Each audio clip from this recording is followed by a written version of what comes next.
飞机落地，要开始我的泰国之旅喽！泰国有许多客家人相当热情，而我的前辈小赖哥就是其中之一。那我们现在离开飞机场爱做马街，我们现在先去拜拜吧，去拜四面佛。离开飞机场爱做马街呢？泰国有许多景点举世闻名，我也是先做好了功课，要好好感受泰国之美。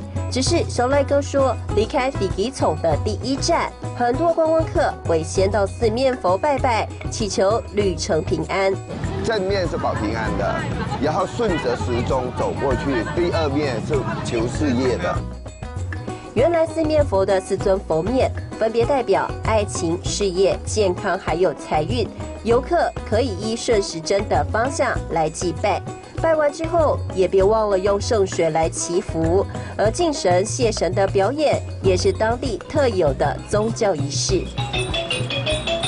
有他还愿，他可能，他应该来说哈，一般哈都是得到愿望了回来还愿。不过也不见得，有的人就愿意没有还愿来拜一下，就愿意花这个钱，等于也是添油香嘛。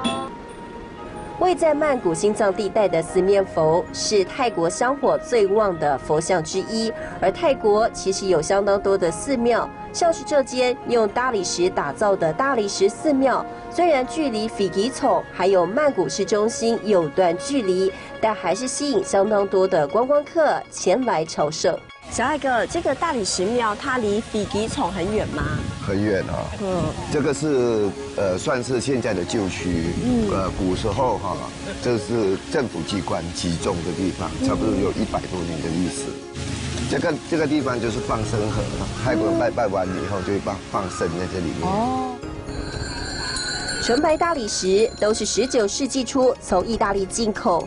而它也是泰国寺庙中最具有西方色彩的建筑，白色跟金色相互点缀，华丽典雅，观光客、香客络绎不绝。在泰国，慢活、慢旅、慢游，喜去尘嚣，也放慢了我的脚步。